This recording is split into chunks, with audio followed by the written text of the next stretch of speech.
Hello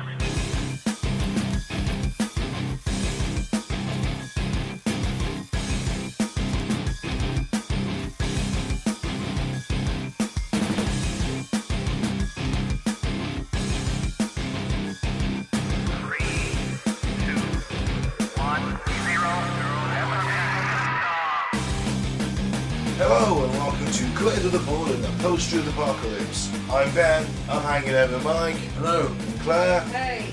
Today we're going to carry on my little UFO UK series. We're going to go to Wales today. The Daffed Triangle and the Welsh Roswell. 2 Welsh Roswells. Two. One fairly recent, the other back in the 70s. Right, okay. Before that, we'll thank some new and returning listeners. Where should we start with? Dayton, Ohio, Boreham Wood in the United Kingdom, Canvey Island in the UK, Abbottabad in Pakistan, a couple of Indian ones as well, Guwahati and Kolkata, Bogota, Colombia, Salinas, Ecuador, lots of Americans there, San Jose, California, New City, New York, Philadelphia, Benonin in South Africa. We're very diverse this week. Leakhaven, I think that is, in Latvia, Perth, Australia, Newbridge, Ireland, Copenhagen in Denmark. Congrats to the Danish on their win over the Welsh. Yeah, anyone but Wales. Oh, I like Wales, but... No, fuck them. I cheer for the home nations, right? Talking about the Welsh Roswell, you say fuck the Welsh? No, yeah, they're great UFO crashes. Football. You know, if they didn't do that anyone but England thing, I'd cheer for the home nations, but as it was last night, I was a Dane. Brussels in Belgium, Sydney, Australia, Cumming in Georgia, Bengaluru, India, into the top 10. Recife, I think that is, in Brazil. Atlanta, Georgia, Bourbon, Oregon. Madrid, Spain. Ashburn, Virginia. Kamloops in Canada, you're new. And Guadalajara, Spain, top. Right. Thank you all. Thank you. It's very much appreciated. You soothe our fragile egos. Your fragile egos. My He's fragile got more than one. Yeah. As I know, all of us. I told you I'm destroying my ego. Or attempting to. Right. This is a UFO episode. I think we should touch upon the UFO report released by the US government that was highly anticipated and is actually just... Bullshit. It was very meh. Yeah. I think we should have known, shouldn't we? Yeah, I mean, it was 9 pages for fuck's sake. Oh, was it? Is that it? Yeah, it was just all testimony. 9 pages of testimony from the thing is like, we just don't know. These things are hanging around. They're buzzing our ships. They're buzzing our planes. They don't think they're aliens. They don't think they're other countries. But they can't rule them out, and they don't know what it is. So That none the crossed my fucking mind. wiser, really, innit? I wonder how much money they spent on that, because I could have told them that. Yeah. For like 10 quid. Yeah. You know. It crossed my mind that it was some other countries, or even super secret in their own country, or in the USA, sending out these little UFOs to test their own military to see how It's possible. how But unlikely. sharp they are. Yeah, but why? It's unlikely, though. Why are they? In that case, if I was the general in charge of that operation, I'd be like, why are we still using our conventional planes when we've got these? Yeah. It's like, No, but they don't know about them, you see. Yeah, but someone's got to be in charge of sending out the little UAPs, haven't they? The little Tic Tacs. You'd be like, oh man, why are we bothering with aircraft carriers when we've got these? Why are we spending all this money? We can just make a fleet of these fucking things. yeah. It's like when people said Nazis had UFOs during the war. If they did, they would have won the war. They would have used it. They were losing at one point. Well, they went. You don't just sit on it. Like fucking Hitler's. Like Hitler, come on, we got this fucking UFO, man. It can fucking just destroy cities. It's powered by Vril. Yeah. Nah. No, put it in a bunker and let the conspiracy theorists talk about it for the next 80 years. It'll fuck them up, and that'll be our final legacy. Yeah. No, mate, the Nazi UFOs all went to the Antarctic, didn't they? Oh yeah. Where they operated from that underground base with Hitler there. The one in the hole. The one in the hole. And they fought off the Americans in 1947. We all know this is history. Then they died from poisoned polar bear meat. Even though I forgot to mention it on the pod at the time, polar bears aren't in the Antarctic. They're only in the Arctic. Maybe they took them down with them because they're Aryan bears, they're white. Maybe they captured a lot of polar bears and took them down. We're only having... We're going to take tin food. We're going only to travel north to the Arctic, find and capture polar bears. Yep. Take them down for food. Yep. All the way down to the Antarctica. Yeah, makes perfect sense. Because they don't want no brown bears on their Fourth Reich, do they? That's why it was fucking poison. It took 4 fucking months to get down to the Antarctic. The meat went off. Well, they weren't clever about everything, were they? They invaded Russia for one, obviously. What about mass, surveillance? Couldn't it be something like that? No. There's the possibility that they are unmanned drones. The way they're moving around based on our own laws of physics would suggest they're unmanned, because a human body couldn't take that velocity and direction change without turning itself into a red mush. Mm-hmm. Unless, of course, there's some kind of machine inside that nullifies outside forces. But that would involve a really high level of technology that apparently we don't have. It's probably AI probes, isn't it? We send them to other planets, why wouldn't they send it to us?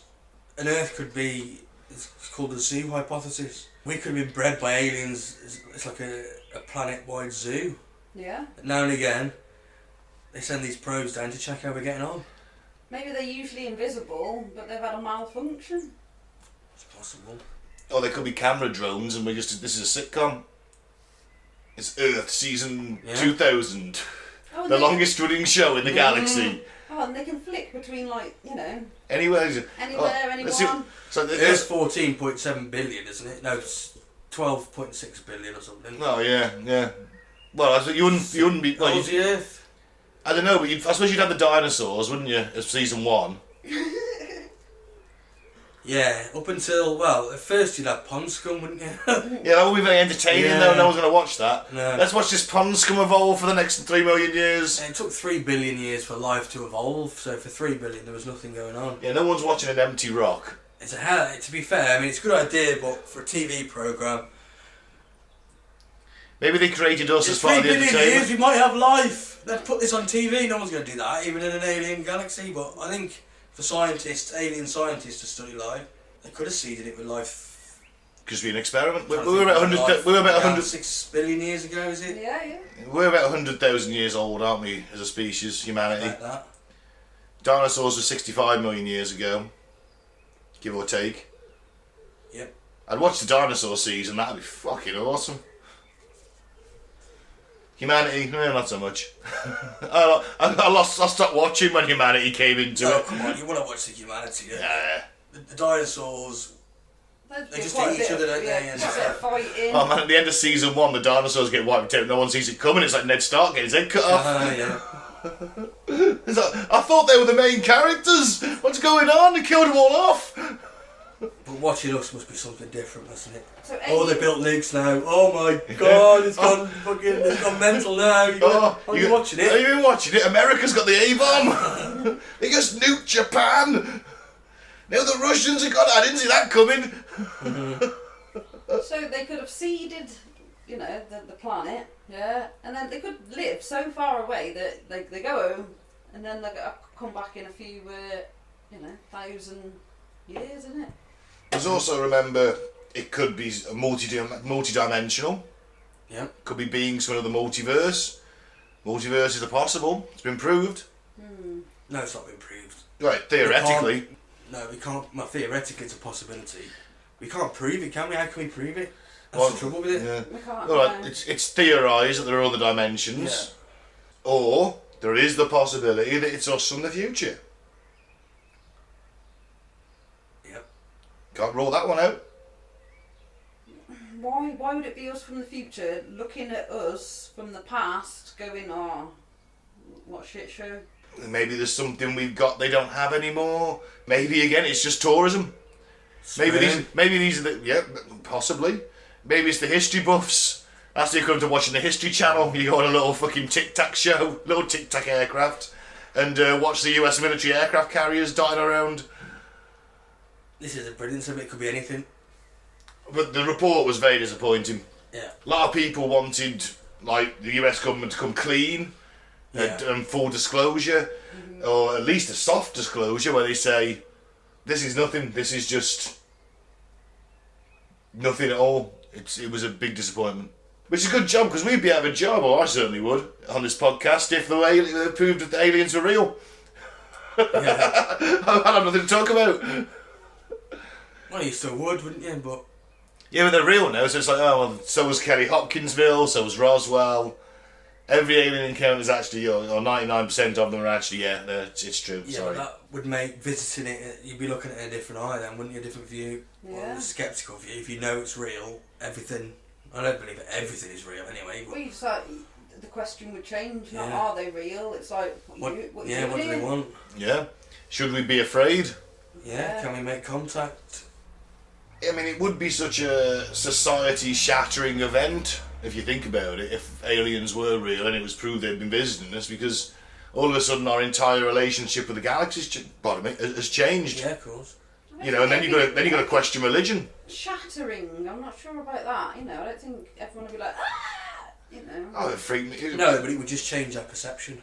Oh, yeah, shattering. At the moment, we think we're the only life Yeah. that is in the universe. That is the standard belief, isn't it? Yeah. No, if we're not unique. There's plenty of other life out there, and they're visiting us on top of that. Fuck me. You know, what do they want? Are they here in peace? Are they here in war? Is it going to be Independence Day?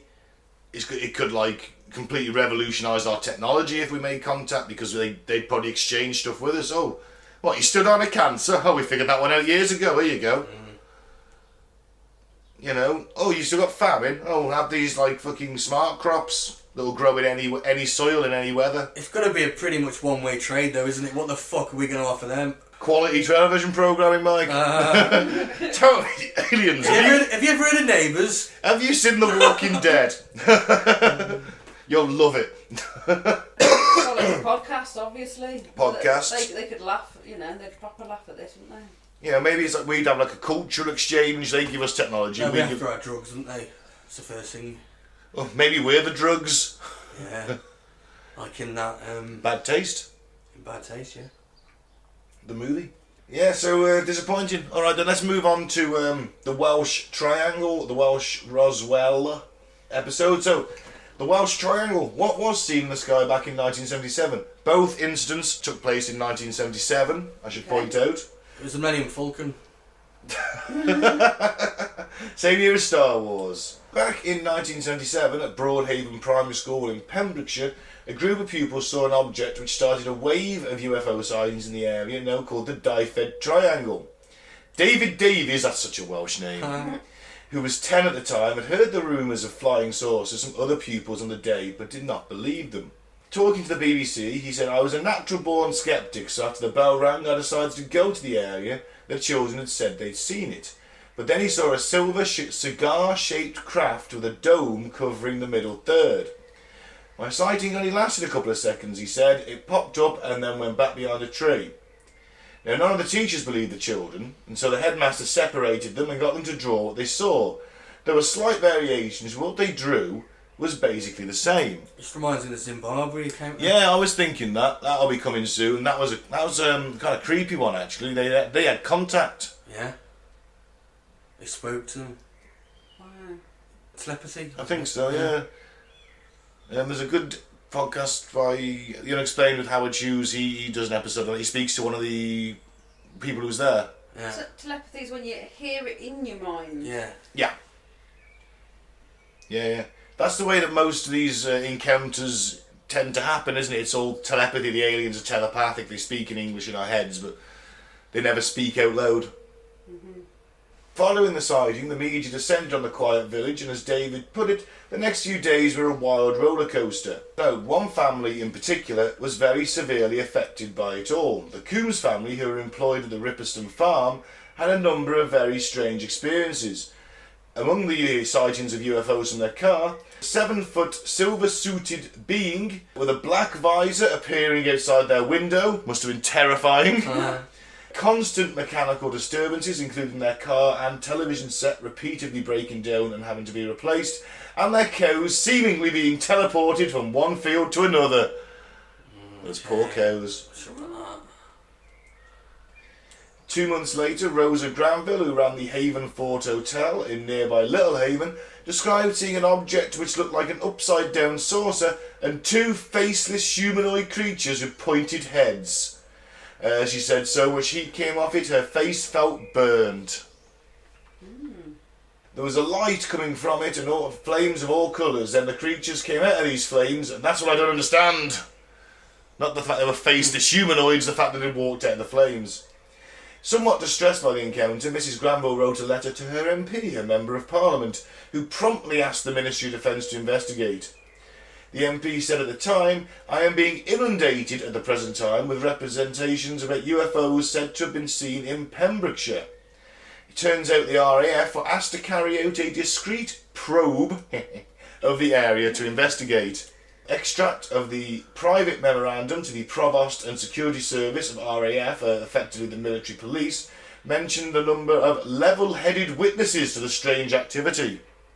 It reads, I should be grateful if you would let me know whether you think some sort of discreet inquiry would be worthwhile, or even whether there is a prima facie evidence for a more serious specialist inquiry.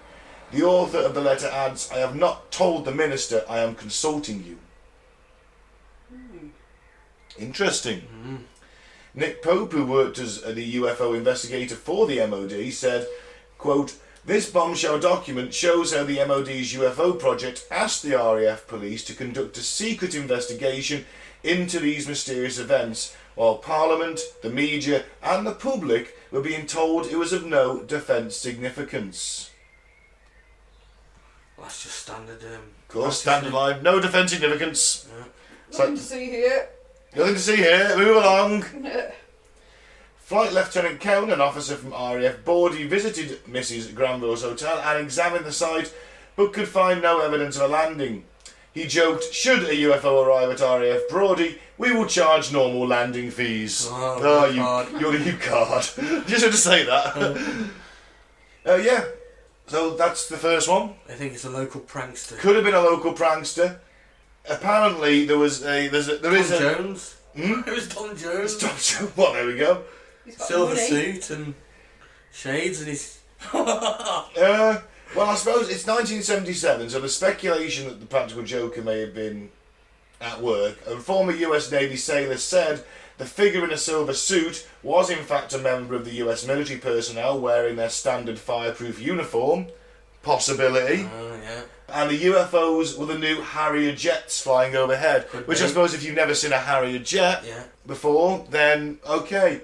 But still, you know, an MP is writing, is being written to, he's asking questions. The RAF are going out there to investigate it. They must think there's something. Here's some pictures that the kids have drawn, and they don't look like Harrier jets. No, they don't, do they? No, that's true. That one looks like a massive nipple with a spot on it. All sort of your stereotypical dome-shaped craft, saucer-shaped craft. With aliens, some of them. Interesting. So let's move on to my next one. The strange night in a Welsh field involving huge UFO lights, explosions and military planes. Now this was in 2016. Okay. I didn't hear about this. No. A cold winter's night in South Wales back on February 26th, 2016 was anything but ordinary in one Welsh town, some say. In a scene worthy of an episode of The X-Files, multiple witnesses reported seeing a huge UFO and other lights, along with military planes, helicopters, a chase, explosions, shaken buildings, damaged trees and wreckage in the town of Pentrick. Will they make a film? No. Okay, just put it there. Maybe, yeah, there's a possibility. An Apache helicopter landing with its cockpit on fire. Weird snow. Metal. It is pretty metal, isn't it? Weird snow and mystery men in white overalls were other reported sightings. Now, of course, the activity was explained by the authorities as an armed forces exercise known as chameleon, as was reported at the time, but of course they would say that, wouldn't they? Of course we've got all these stuff here, which is doing an exercise near your town. But many still believe it was something out of this world, claiming to have spotted unidentified lights which did not conform to the normal idea of a military aircraft, echoing the Roswell incident. Recalling the events of that day more than 2 years ago, one witness, Kaz Clark, said she could categorically state it was no exercise. I will take a lie detector anywhere for anyone, she says, but what I witnessed will stay with me for the rest of my life. What is more, the military knew they were coming and had a spotter plane in the air for 2 days waiting for the event. When it came, 4 planes chased the green object, while the spotter plane circled approximately 6 red oval objects which formed a pyramid shape. Several red spheres hovered silently above the fields until the helicopters came. Another witness, Mike Embry, claims to have seen a red pulsing light followed by 2 more to form a triangle descended from the clouds. It looked very large indeed, he said. I don't think it touched down totally, but about 10 to 12 feet from the ground it lit up fully, showing the full light outline of it, then it dimmed down.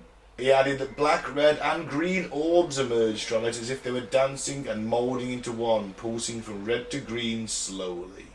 Witnesses told the Swansea UFO network they spotted a red light to the west above and beyond the line of trees that marked the field's western extremity. It was followed by other red lights that formed the outer edges of a huge triangle standing upright, tilted to the side. They said they did not see it arrive, but rather it just appeared in front of them, with a suggestion that it travelled interdimensionally. Or like wormholed its way in. Or just turned its lights on and decided to appear. Maybe it was there all the time, turned its lights on. You don't know.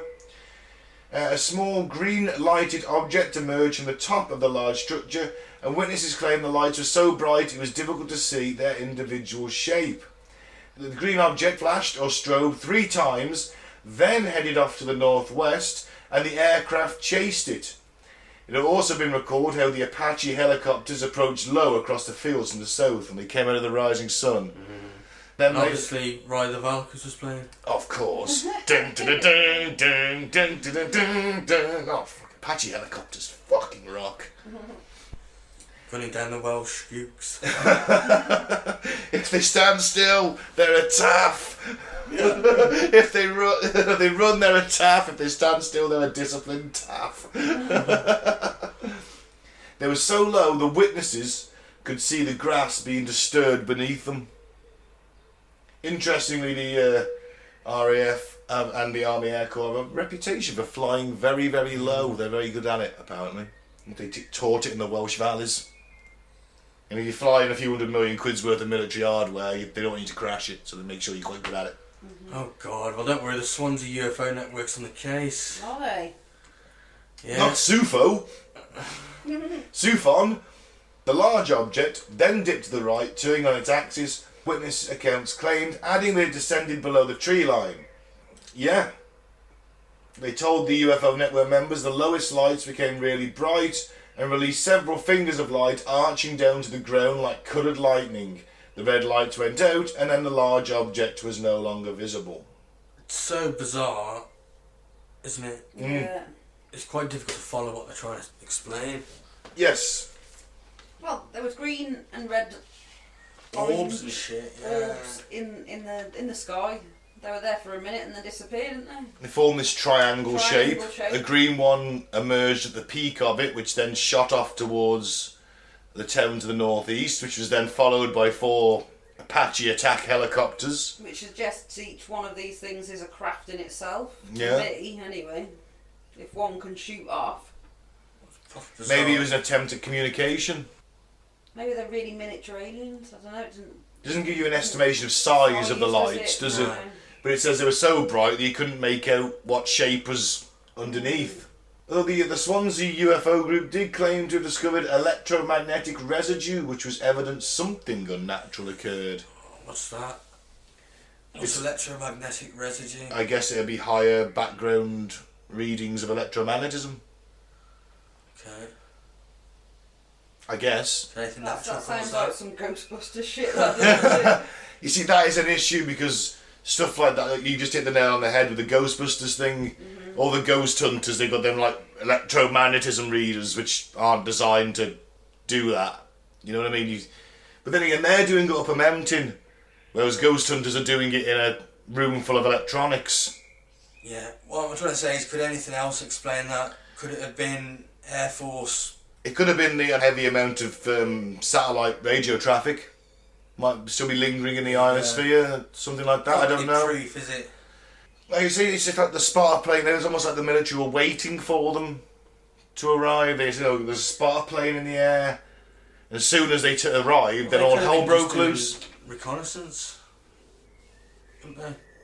For 2 days waiting, they're all there. You're going to be like, you're doing your reconnaissance in your Training, plane, isn't and it? then this green blob, and you're like, sir, I can see a green orb in the sky, and they're like, green what? You know, they're not just going to let you, boom, fly off after an unidentified object, are they? Because one, you know, it might shoot you down. Well, I don't know, they wouldn't. It's in your airspace. They say engage, don't they? Yeah, they're saying if it's in our airspace and it's uninvited, we don't know what it is. It is literally an unidentified flying You won't be object. asked to shoot straight away, but you'll be asked to find out what it is, get closer. Yeah.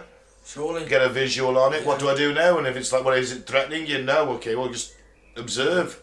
Try and make contact, wouldn't you? Say it was a Russian plane, you try and make contact with it, wouldn't you?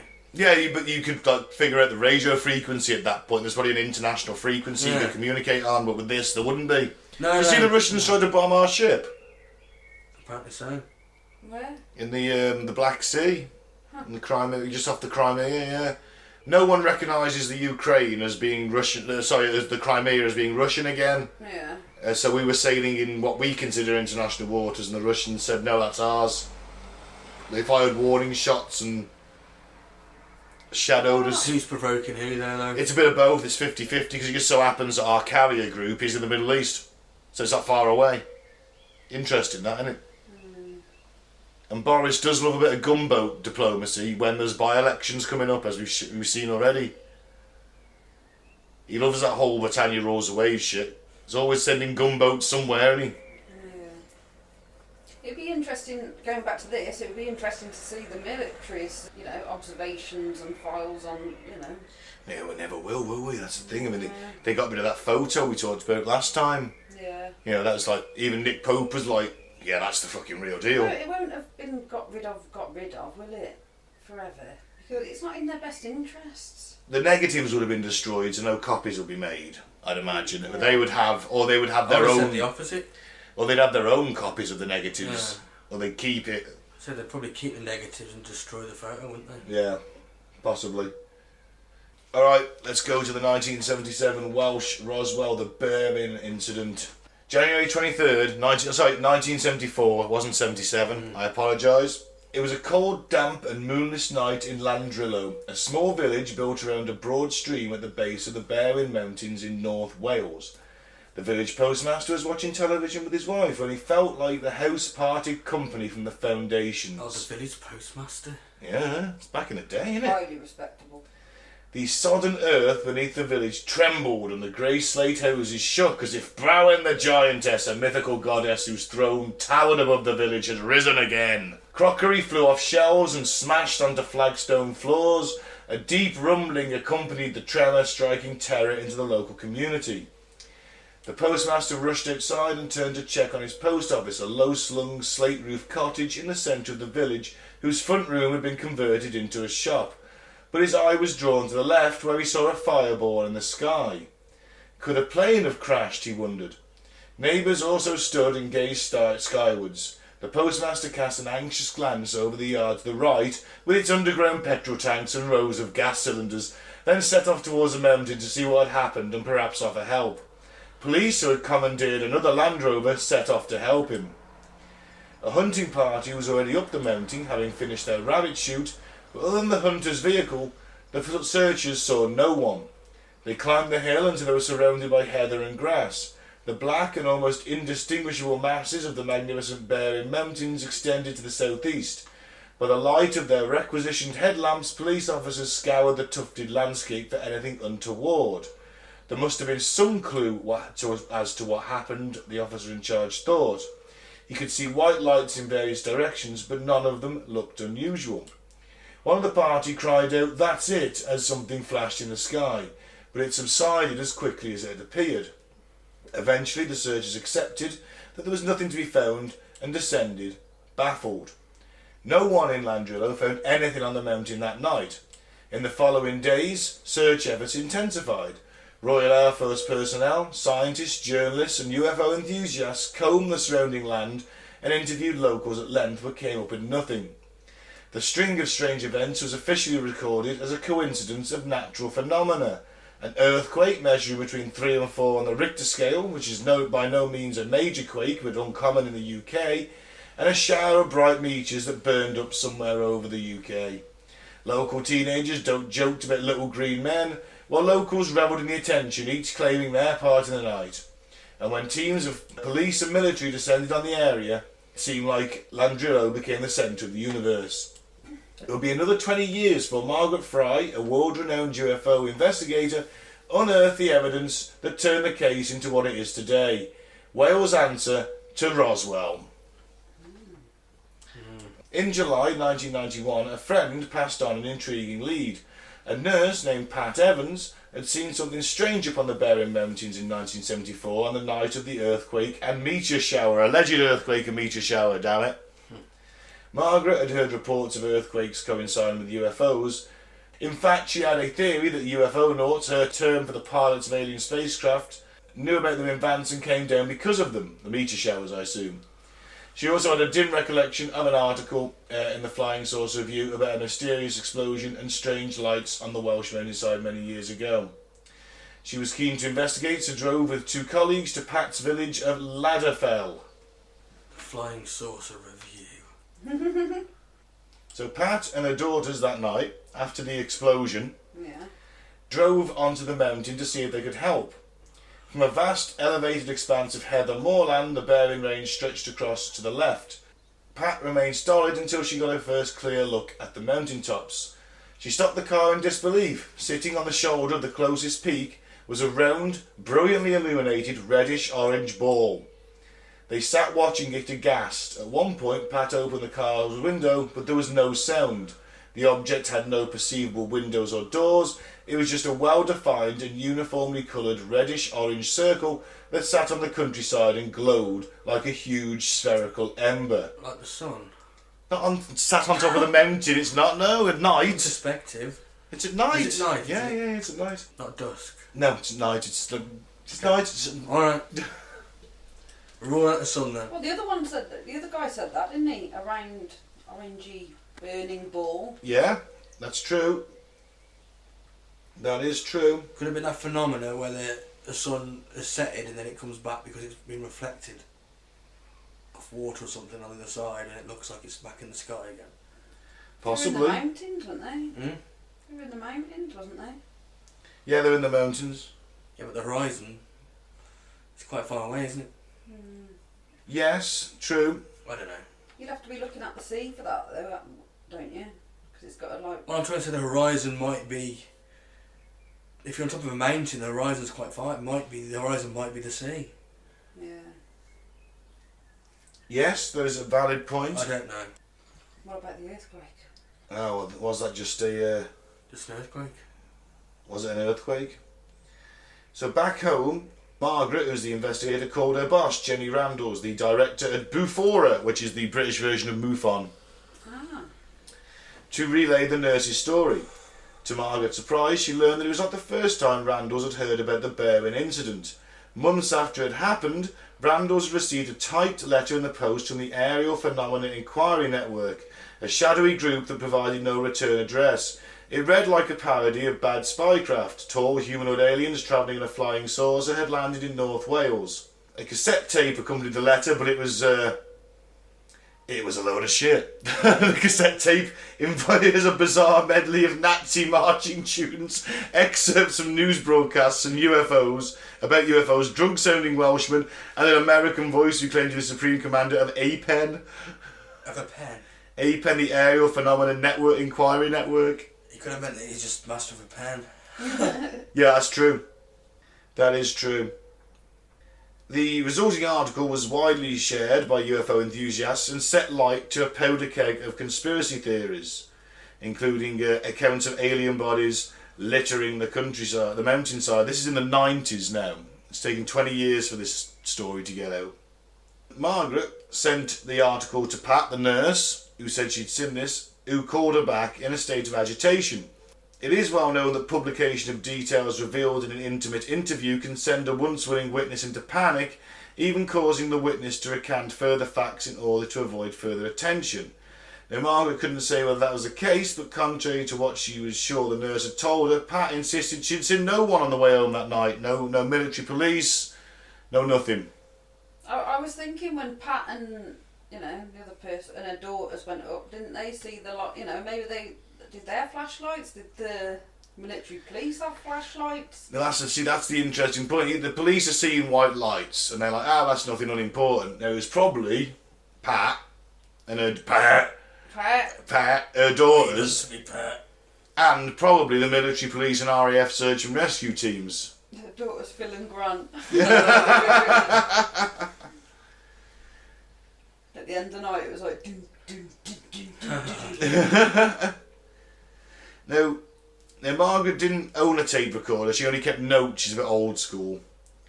But the nurse claims that she'd seen soldiers that night on the mountain. And then she said, no, retract it. I didn't see anything. Did the men in black pay her a visit? Or she's just realised it was a dream. She went up there, it wasn't a dream, was it? Could have been. 20 years ago, who knows, man? Well, encouraged, Margaret hired a community hall in the town of Bala and stuck up notices on wooden telegraph poles to alert people to an inquiry what happened on that night in 1974. She was basically standing there with a whole pack full of farmers, agricultural workers, retirees and the children of late relatives who claimed to have seen something that night.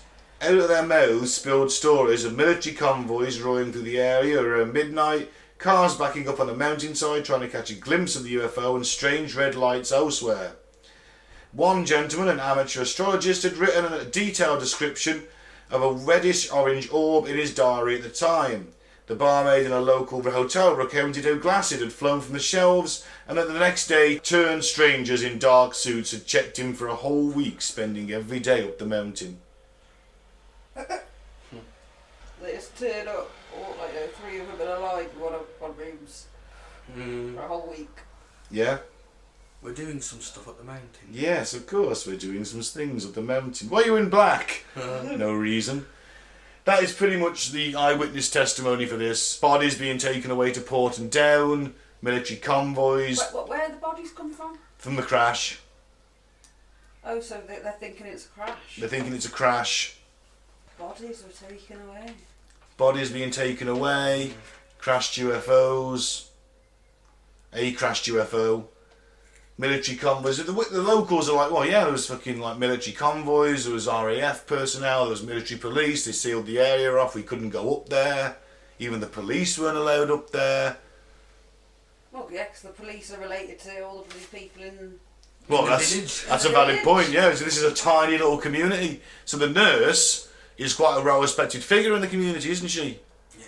Now, she's quite happy to sit there and tell the UFO researcher, who then wrote the article and published it in the UFO magazine, and then she retracts it. Well, is that just a case that the witnesses have got the men in black have been around to say, nah, you didn't see nothing, love? We don't know, dear. Or she's been ridiculed. Yeah. Yes, maybe. But is that enough to make you want to... I mean, it's already out there, isn't it? There's that nurse who believes in, believes in She ain't the delivering my child. Yeah. I wouldn't care if she saw fucking little green men every night, mate, as long as she knows what she's doing. Well, that's you. I'm just saying some people might not want that. Well, yeah. Certainly I think this is the second biggest UFO case in the UK that we've had. Mm-hmm. Rendlesham being number one. With the exception of that photograph. I thought the one at the RAF Cosford, that one was pretty, Yeah, but we got no bodies at that, have we? This is like bodies in a crash site and being whisked off to Port and Down where they test all our chemical weapons, and would be the logical place for alien bodies to be taken, I guess, unless there's more secret bases that we don't know about. Could it not have just been a military exercise that went wrong and they don't want to admit it? That's a possibility. Maybe it was an experimental craft that went down. I mean, this is in the 70s. Everyone was playing around with stuff, and I'd imagine if they're going to do it anywhere, it's going to be in the Welsh Mountains or the Scottish Highlands. It's like remote, isn't it? Or you've got these little communities. Yeah, I see more evidence of what some people think they remembered 20 years before. Well, this is always a problem with any, whether it's UFOs or anything, is that people's memories are in fact terrible. I watched this great program once where they tried to sort of say about Roswell, and they took a bunch of people up a mountain, and they all had cameras on, and they had microphones and recording equipment because the human mind obviously remembers things differently. They took them up there a couple of times. They had this desert trail, and they sort of had a little sort of hike, and then so many times in, they came across some wreckage and a soldier standing there with a rifle, and he told them, keep moving, go that way, you didn't see anything. And when they asked, they'd gone back in a couple of weeks later and said, okay, well, what happened on that nature hike? Despite the fact that there's video evidence, they were like, oh yeah, that soldier pointed a gun at you, didn't he? Told you to move away, he told you to get away, he was quite aggressive. You know, he swore at us. None of it happened, but people don't remember things that well, so they then use their imagination to fill in the blanks. Yeah. But, I mean, surely stuff like, you know, military convoys screaming down the road through the village, helicopters and stuff searching, you know, do you remember that specifically? No, I mean, it's 20 years. Yeah, but Roswell, mate, all the evidence for that was like 50 years later, all the eyewitness accounts, no one spoke about that till the late 80s. I don't know.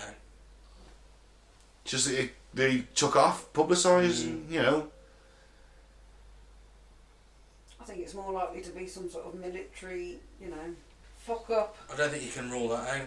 You can't rule that out, a military fuck up. And they're saying that any UFO crash, something, and it, you know. any UFO crash can be a military fuck up. In all fairness, any UFO encounter can be a military fuck up, couldn't it? Yeah. Yeah. So we've done Scotland. We've been to Wales. We're going to do England next time round, and it's my pick for the listener. It'll be Rendlesham Forest. Might be a two-parter. I might split it up over the course of a few weeks because it's a big story. Might do the actual event as it happened and then what it could have been. I think it probably is the best way to do it, so we'll go with that. I think it might be a two-parter. Fucked up facts. Yeah, fucked up facts. Let's finish on that. Can we have the theme tune? Yeah. Facts, fucked up facts. Fucked up facts. I feel like that for somebody Yeah, different. why not? It saves that awkward tailing off.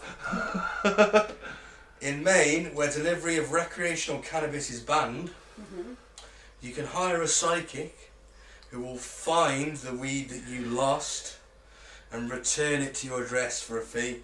The website says that the service is, in our opinion, legal. I guess it is legal. It's a loophole. What? Well, So yeah, she's because just you a called. she's just a dealer, basically. Yeah, but she's psychic. Or she's claiming to be. So Oh yeah, You didn't ask. I found this, that. But I thought, you know. No, it's like, you ring up and go, I lost some weed. I lost about 30 quid's worth of weed. Can you psychic find it for me? And then within like 20 minutes, half an hour, someone turns up with a bag of weed. Oh, here's your weed. I found it. I'm psychic. Kaboom. I like it. Yeah. It's getting around the rules. Love it. Yeah. The Dutch word for a tax on the super rich Mm. is Dagobert duck tax. Dagobert duck tax. Yeah. Love it. You know what it means? What? Scrooge McDuck tax. Ah, fantastic. He was an odd one, wasn't he? Hanging around with them kids all the time. It was his uncle, wasn't it? Yeah, but where's the dad? Where's the dad? Oh, Donald was in the Navy, wasn't he? Why was Donald in the Navy and Scrooge was a fucking millionaire? I don't know. Different life choices, who knows? Yeah. I won't have a words against Donald. Donald is a goddamn war hero. Much prefer Daffy. Yeah, Daffy was better, yeah, but you know. Was he the black sheep of the family, was he? I don't even... is he related in canon? I don't know. Don't know. I don't think they're related. Different species, blocks of it. Yeah. Different animation companies too, because Daffy was Warner Brothers and DuckTales was Disney. Donald's Disney, Oh isn't he? yeah, we sorted that one out. The first Italian recipe book was created in the 15th century and contained recipes such as how to dress a peacock with all its feathers Ooh. so that when cooked it appears to be alive and spews fire from its beak. Sweet as fuck! That's metal as hell! Why is no one doing that anymore? I guess that has some Blumenthal on it. Medieval times are fascinating. I've been listening to a podcast about the Black Death. Yeah. And I found a medieval style band that does modern songs in a medieval style. Ah. It's an artist called Hildegard von Blingen, and with Friar Funk as who does the art and does the music. It's fucking great. Some of it's really good. She sings it in that sort of medieval style. It's quite good. It's worth it. I've been playing medieval Total War as well on the laptop, so it's probably got a lot to do with it. On the medieval kick. Humans possess the genes connected to our saliva glands that might enable us to one day produce venom. Oh yeah, if I could spit acid, that'd be sweet. Spit venom. Just like that dinosaur from Jurassic Park. I don't think that's going to evolve, that isn't. No, but we could alter our genes to have it. I mean, imagine a soldier that can spit acid. Be handy, wouldn't it? In certain situations. Yeah, I suppose so. I don't think it's taken a step towards, like, peace on Earth, though, is it? No, it's not. No. But none of this stuff's gonna be. The fucking acid spitters. Yeah, but none of this stuff's gonna be, because the first thing you're gonna do is you're gonna engineer your soldiers to have like stronger bones, or they don't need to sleep for so long, or they heal faster, things like that. It's all gonna be gene therapy. Yeah. So it's like that's the first thing you're gonna do, and it's like we'll get the hand-me-downs as it is. During World War II, American bomber crews started strapping ice cream mix to the plane before flights. The combination of altitude and turbulence would freeze and churn the ice cream for them. Hey, that's nice. Well, if it wasn't for the Germans underneath them or the Japanese underneath them, but at least they cruise lots of ice cream. Wouldn't have fancied being a ball turret gunner on one of them American bombers? You know, using the movie of Memphis Belle. Oh, yeah. Yeah, them things are like, I watched a YouTube video on that. Them things were fucking just a death trap. You have to be the shortest guys. They let in like guys who are like 4'6" under 5 foot because they were the only ones that could fit in there. Yeah. Right? Your emergency landing gear didn't come out, or the turret got jammed. Sorry, the hatch would only open if the turret was facing a certain way. Oh. So if it got jammed, they couldn't get you out. And if you had to do, ball. you're in a glass ball, a plexiglass ball, right?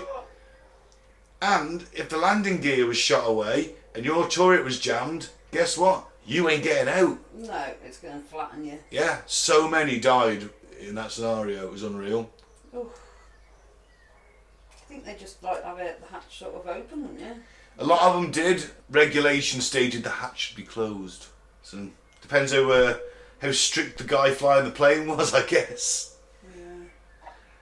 And remember, air crews took massive casualties, so chances are you didn't start off with the same guys you started with. You didn't end with the same guys you started with. No. Oh. That film is good though, isn't it? It's a good movie. Also watched the redo of Catch-22. That shows all the horrors of air warfare. Like when the plane next to, I can't remember his name now, the main character's gets blown up and the pilot, who's his mate, gets flung into the windscreen of his own plane. And he's just there clinging to the edge. He's and then he just gets sucked off, blown off. Yeah, mental. Trauma. Do you know why vacuum cleaners are so noisy? Oh, that suction. They're made that way on purpose, so we don't doubt their suction power. So they don't need to be that noisy. It's just all about the impression.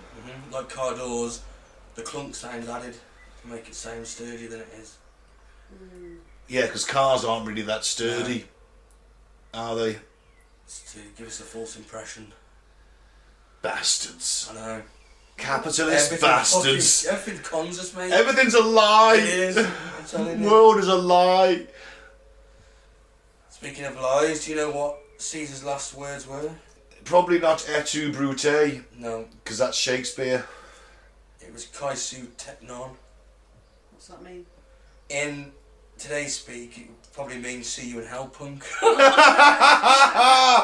Yeah, I can imagine Caesar saying that. It means you too, child. But in our speak, it would be like something like, it was like a comeback, like see you in hell, punk. Oh, nice. I can imagine Caesar saying that. Except he probably said see you in hell, punk. He had some fucking testicles on him, to be fair, Caesar.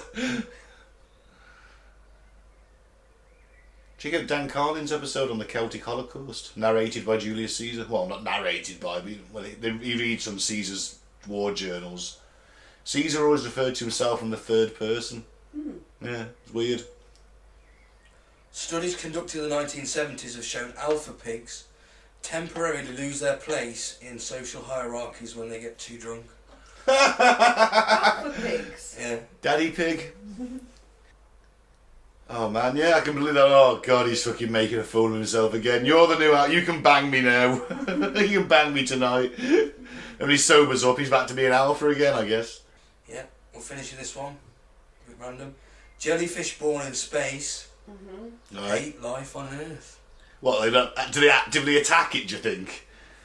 Like anyone, like it's like, hey, that jellyfish is like trying to face hugger me through the glass. Like, oh yeah, it was born in space. Right, so many questions. Go on. So they took a jellyfish and they made it reproduce in space, supposedly on the space station, then brought them back down, and now they're somehow finding out that the jellyfish doesn't like life. Jellyfish... Maybe they're committing suicide. Maybe they're just actively aggressive towards anyone that alive. Maybe they kill a jellyfish. I'm assuming that maybe when observing them, they don't do the normal stuff that the jellyfish do. They become stressful or something. I don't know. I've got it. Stress. They stick him in a tank with a load of other jellyfish. Yeah. And that jellyfish that was born in space just fucking attacks the others because it can sense that it's not of them on some level. Or maybe it's so freaked out because it was born in zero gravity, when even in the water, it just like, there's something to do with the ambient pressure or something like that. So when they stick it in a tank at NASA, it's not the same and it just freaks them out and they go nuts and start attacking everything as a defence mechanism. Or it's like that movie Life, which is actually really good. That was kind of, that was more of a squid. They need to send them jellyfish back to space, don't they? Fire them into the sun, we don't want them attacking us. And on that note, let's end the show there. So I've been Ben, thank you very much for listening. Tell your friends, don't drink the Flavour Aid, don't join a cult. I've been Mike, thanks for listening, peace out, may the force be with you. And I've been Claire, keep an open mind but not so open that it spills out your ears, guys.